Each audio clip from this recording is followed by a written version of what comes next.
Hello दोस्तों, welcome back to my channel journey with Vivek Bansal. चलिए, अब इसमें हम वीडियो में डिस्कस करने वाला हूँ कुछ क्लाइंट फेसिंग रोल के एक्सपीरियंस जो मैंने चैलेंजेस फेस किए हैं बिग फोर में और उससे पहले एसएस कोठारी में। तो मैं आपके साथ टिप्स शेयर करूंगा। आई होप अगर आप उसे अपनी इनिशियल लाइफ में इंप्लीमेंट कर लेंगे तो आपकी लाइफ जिंगलाला हो जाएगी, मतलब एकदम फुल फ्रंटस। अब वो क्या टिप्स हैं, देखिए। अब जैसे मेरा बिग फोर में पहला असाइनमेंट मिला, उसमें एचआर ऑडिट था। तो एचआर ऑडिट में हमें डील करना था, जैसे एक तो हेड एचआर होता है, एक उससे लोअर लेवल एजीएम। तो उनसे डिस्कस, तो आप सोच सकते हैं कि कितना हाई लेवल होता है, क्योंकि ग्रुप भी काफी बड़ा होता है। तो उनके साथ डायरेक्टली डील किया। और वो उन्होंने जिसके साथ मैं असाइनमेंट करा था वो बहुत ही बेहतरीन इंसान थे, उनका नाम था रोशन। उनके साथ काम करके मेरे को काफी मजा भी आया। अनफॉर्चुनेटली अब उन्होंने कंपनी चेंज कर ली है, बट मेरे को उनसे बहुत चीजें मिली है, तो मैं आपके साथ शेयर करना चाहता हूँ।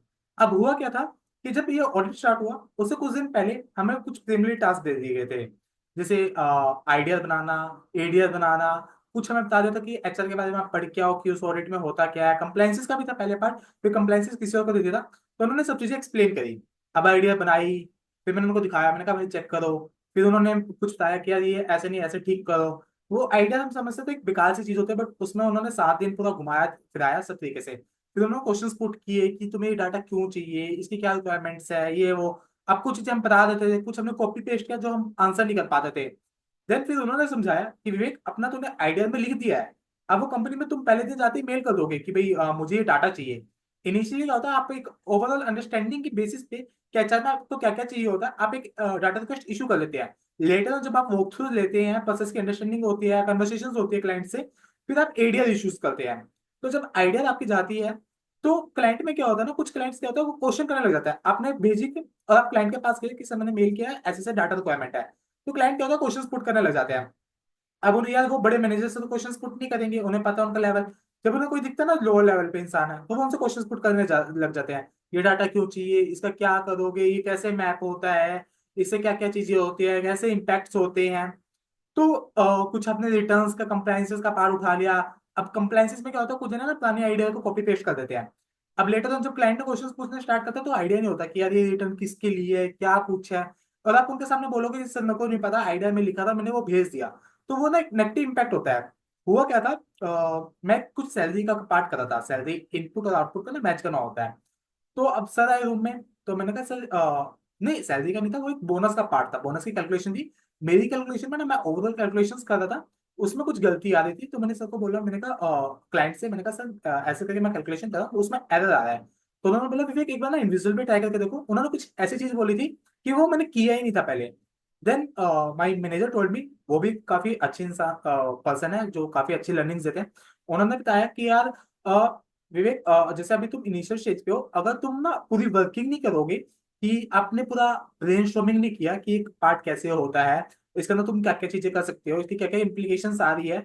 अगर आप बेसिक बेसिक क्वेरी क्लाइंट के सामने लेके जाओगे, ये कैसे हो रहा है क्या हो रहा है, आप बार बार दिन में 10 बार जा रहे हो उनसे पूछ रहे हो, उससे कुछ इम्पैक्ट नहीं है। देखो वो बता देगा तुम्हें, बट धीरे धीरे उसका वो तुम्हारे ऊपर से कॉन्फिडेंस कम हो जाएगा कि ऑडिटर नहीं है, एक बच्चा है जो काम समझने आया, वो काम कर रहा है, उसको ज्यादा चीजें नहीं आती हैं।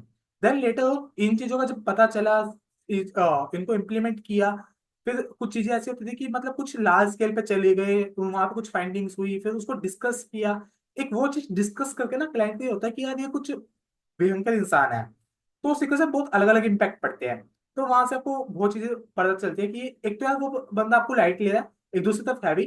तो वहां से आपको बेसिक फाइंडिंग्स मिलेगी कि यार मेरे ऊपर कैसे कैसे इम्पैक्ट आ रहा है। सेकंड थिंग इज दैट कि लोगों को लगता है कि इंग्लिश है वो, इंग्लिश हमें आती नहीं है, स्कूल हम इंग्लिश मीडियम से रहे हैं। मेरे साथ भी सेम स्टोरी है कि हम इंग्लिश मीडियम से पढ़े हैं, बट इंग्लिश में हाथ फिर भी तंग है। तो वो चीजें होती है यार, हमें लगता है कि यार इंग्लिश में नहीं बोला तो मेरी इज्जत का क्या हो जाएगा, वो हो जाएगा। यार इसमें ना मैं एक इंसिडेंट शेयर करना चाहता हूँ। अभी ना मैंने कुछ टाइम पहले एक सीनियर को देखा था, उनकी क्लाइंट के साथ ना मीटिंग थी। Meeting was in English. Then English में कन्वर्सेशन चलते चलते कुछ टेक्निकल पॉइंट आया, तो उन्होंने एकदम से हिंदी बोली। देन क्लाइंट भी हिंदी में आ जाते हैं तो नॉर्मली होते हैं, तो वो हिंदी में आ गई। अब ये नहीं कि पूरी मीटिंग वो हिंदी में लेके चलेगी, कि कुछ पहले इंग्लिश में सब चीजें सॉर्ट आउट थी, कुछ पॉइंट टेक्निकल आए तो वो हिंदी में आए समझाने के लिए। फिर उन्होंने खुद से इंग्लिश स्टार्ट कर दी, भाई सामने वाला भी हिंदी में आ गया था। अब होने को क्या होता है कि वो पूरी मीटिंग हिंदी में चली जाती है, नॉर्मल रह जाती है। फिर उन्होंने भी अपना स्टैंडर्ड अपग्रेड करके चला। और इंग्लिश का मतलब ये नहीं कि आप टेक्निकल सोचेंगे, कि कुछ जने ना फालतू में, अगर आपके कुछ कलीग्स होंगे आपने देखा होगा, वो गलतियां बहुत निकालते हैं, तेरी ग्रामर की गलती है, ये है वो है। बट ऐसा कुछ भी नहीं है। हमें ऐसी बात बोलनी है, चाहे वो हिंदी में बोले चाहे इंग्लिश में बोले, सामने वाले को पहली बार ही सुनते समझ आ जाए बोलने वाला क्या चाह रहा है। ये नहीं कि आप उसको कुछ जने ना जानबूझ के, वो आपने देखा होगा, वो उनको इंग्लिश भी नहीं आती हिंदी भी नहीं आती, मतलब एक अलग ही जोन में होते हैं। वो जानबूझ के ना अपने दिखाने के लिए कि मेरे को इंग्लिश हाई क्लास आती है, उनके एक्सेंट से पता चल जाता है। तो यार प्लीज ऐसे मत करिए कि आप अपने को फेक प्रूफ करने के बजाय, जिससे सामने वाला बाद में आपके पीछे से हंसे। धीरे धीरे आ जाती है इंग्लिश समझ। मैं ग्रामरली यूज करता हूँ काफी ज्यादा। अब धीरे धीरे बट फ्रेजेस समझ आने लगे हैं, फ्रेजेस कैसे बनते हैं, तो मैं भी ट्राई करता हूँ कि यार कुछ ना कुछ बन जाए। हम परफेक्ट नहीं होते, किसी भी चीज में परफेक्ट नहीं होते, बट लेटर जब हम हर चीज की प्रैक्टिस करते हैं तो प्लस पॉइंट्स ऐड होने लग जाते हैं लाइफ में। तो इस तरीके से जब भी क्लाइंट के पास जाए, अब जैसे वो रोशन की बात कर रहा था, उन्होंने एक दिन बैठ के बताया, जैसे ना मेरे क्या था, जब मैंने ईवाई ज्वाइन किया तो मैं रोशन थे, वो बैठे थे, उन्होंने कहा विवेक कोई भी चीज की तेरे को समझना मैं तुम्हें समझा दूंगा। देन मैं उनके पास बैठा, मैंने कहा भाई मेरे को प्रोडक्शन समझा दो। तो उन्होंने मेरे को प्रोडक्शन, बंदा कितनी देर समझाएगा, 5 मिनट 10 मिनट, उन्होंने मेरे को 1.5 घंटा समझाया बैठ के, 1.5 घंटा। ऐसा नहीं वो फ्री थे, उनके पास बहुत काम था, बट मैं भी जानना चाहता कि इसमें होता क्या है, एंट्रीज कैसे होती है। मैंने गलत एंट्रीज बताई जा मुझे दिखाने के लिए कि मेरे को पता है, उनको भी पता था, विवेक को कुछ नहीं पता। फिर भी उनको समझाते गए, क्योंकि वो क्वेश्चंस मेरे खत्म नहीं होते गए, वो समझाते रहे सारी चीजें। फिर एंड में उन्होंने 1.5 पौना 2 घंटा लगा था, समझा दिया हर चीजें। फिर बाद में ना उन्होंने ऐसा बोला, वो चीजें यार काफी हेल्पफुल है कि विवेक, होता क्या कि कुछ जने ना अब परचेज है, प्रोडक्शन है, वो ना सीधा सीनियर्स के पास चले जाते हैं पूछने के लिए कि भाई मेरे को ये पूरा प्रोसेस समझा दो। वो पढ़ते नहीं है कुछ भी। अब होता क्या है, सामने वाला आपको कुछ समझाएगा, उसके अंदर कोई टर्म्स आ जाएगी, आप उससे पूछेंगे सर ये क्या है, ये क्या है, ये क्या है। मतलब आप सारी चीजें उनसे पूछे 100%। अगर आप ऐसा पूछेंगे, कुछ बोला बाई चांस, उन्होंने कई बार गलती भी बोल देते हैं चेक करने के लिए कि आपकी प्रेजेंस ऑफ माइंड क्या है या आपका जनरल माइंड क्या है। इंटरनल इज काइंड ऑफ कि बुक्स में लिखा नहीं जा सकता कभी भी कि ऐसे होगा वैसे होगा, प्रोसेस लिखे जा सकते हैं, बट वो on the time basis very कर जाता है, इंडस्ट्री टू इंडस्ट्री वेरी, और टाइम टू टाइम कि कैसे सर्कमस्टांसेस हैं।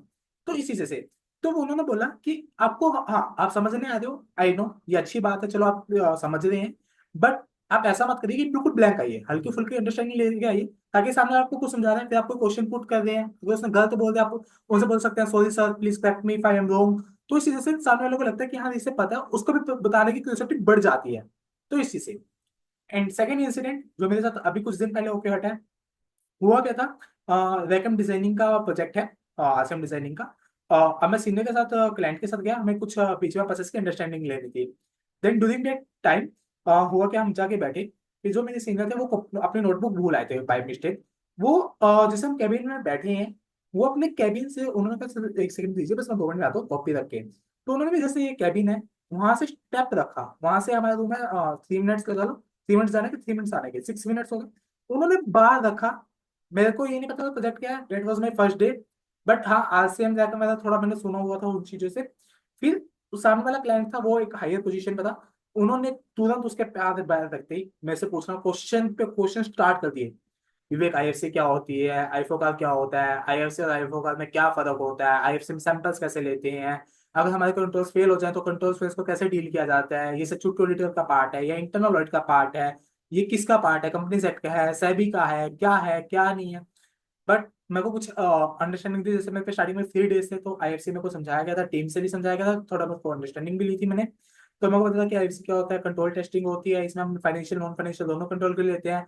बट आईफो का होता है वो सिर्फ फाइनेंशियल इंपैक्ट्स को लेता है, जो मेरी फाइनेंशियल स्टेटमेंट्स को हिट करते हैं।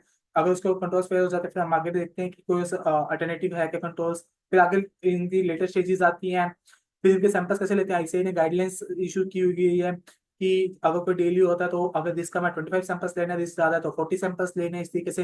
फिर सैंपल्स कैसे फ्रेम होते हैं, हाइयर ये भी नहीं कि आप 25 से 25 हाइयर सैंपल ले रहे हैं, आपका हर मंथ कवर हो, हाइयर ट्रांजेक्शन भी कवर हो, लोअर ट्रांजेक्शन भी कवर हो, कि मतलब सैंपल्स फ्रेम कैसे करते हैं वो चीजें, कि मतलब वो जैसे मेरे सीनियर ने बाहर रखा, उन्होंने क्वेश्चंस लगातार पुट पे पुट किए, बट हाँ पता था तो मैं उनको आधे 70% मैं उनके एक्सपेक्टेशंस को पूरा कर पाया था। फिर वो जैसे ही अंदर रखा, तुरंत काम पे आ गया, बताओ आप सर क्यों आए हैं। और एकदम से यार मेरे शांति आई कि यार काश। बट एक तो सोचिए कि अगर मैं बिल्कुल ब्लैंक होता, आईएफसी क्या होता है सॉरी सर मेरे को नहीं पता, आईफो क्या होता है सॉरी सर मेरे को नहीं पता, तो क्या एक इम्पैक्ट जाता, मेरा सीनियर का कुछ नहीं जाता, उनकी मीटिंग हो जाती, क्लाइंट का कुछ नहीं जाता, बट एक मेरा कॉन्फिडेंस गिर जाता। एक अगर मैं कभी बाई चांस अकेला उस पर्सन के पास जाना पड़ जाता नेक्स्ट टाइम, वो मेरे को इतना हैवी नहीं लेता कि यार इसको कुछ अता पता है, ये वो ये मेरे को इस तरीके से प्रिस्क्राइब करता माइंड को कि यार ये दिमाग खराब करने आ गया मेरा। तो गाइस मेरी आपसे भी यही रिक्वेस्ट है, जब भी आप कभी जाएं, फर्स्ट की point is that language is not a barrier. अगर आपको इंग्लिश में आता है इंग्लिश में बोलिए, हिंदी में आता है हिंदी में बोलिए, बट अपनी लैंग्वेज को ऐसा मिक्स मत कीजिए कि सामने वाले को ऑकवर्ड फील हो एक बोलने में कि सर आप हिंदी बोल लीजिए, आप इंग्लिश ही बोल लीजिए पूरी, कि वो आपको रिवर्ट ऐसा जवाब दे कि आपको बाद में कॉन्फिडेंस है वो डाउन हो जाए। सेकंड थिंग इज दैट कि कभी आप जाए ड्रेस थोड़ा प्रॉपर कर लीजिए, शर्ट थोड़ा पैंट वगैरह अपनी सही सेट करके। उससे आपको क्या होता है, जब आपके क्लोथ होते हैं वो प्रॉपर होते हैं तो आपको कॉन्फिडेंस फील होता है एक अच्छे तरीके से। थर्ड थिंग इज दैट कि प्रॉपर नोट्स बना के जाइए। कई बार क्या होता है हम ना पूछने जाते हैं जब भी क्लाइंट से कुछ भी, तो कुछ चीजें होती है हमारे माइंड में होता है कि यार हमें ये क्वेश्चंस कवर करने हैं, बट लेटर ऑन स्टेज जब हम उनसे पूछते हैं क्वेरीज तो हमसे बहुत चीजें मिस हो जाते हैं। जब होता क्या है, अब ना सोच के गए मैंने तो 5 क्वेश्चंस पूछने हैं, बट आप जब पूछ माइंड में आपने फ्रेम कर लिया, बढ़िया, आपको लगता है कि मेरा माइंड एकदम सुपर हीरो है, ठीक है, बट आप जाते हैं जब कन्वर्सेशन करते हैं, कन्वर्सेशन में एक पॉइंट का ये होता है, जब कन्वर्सेशन स्टार्ट होते हैं पॉइंट डिस्कस होते हैं तो उस पॉइंट्स के अंदर मल्टीपल पॉइंट्स निकल के आते हैं, तो 3-4 डिस्कस होते हैं। जब आप रिव्यू में होते हैं बड़े सीनियर्स के साथ वो फंस जाते हैं। तो इस चीज की टेक्निक क्या होती है, आप कॉपी में पूरा फ्रेम कर लीजिए कि क्या प्रोसेस है, मेरे को क्या क्या पूछना है। जब आप लिखेंगे ना कॉपी में 100% आई एम श्योर आप 5 पॉइंट लिखेंगे ना, 5 के 7-8 वैसे बन जाएंगे, उसके अंदर भी पॉइंट्स बन जाएंगे कि इसके अंदर क्या होगा, इसके अंदर क्या होगा, क्या क्या पूछना है। तो इन चीजों का आपको काफी हेल्पफुल रहेगा। अगर आप ये सोचेंगे टाइम वेस्ट है, लिटरली आप अपनी जिंदगी वेस्ट कर रहे हैं।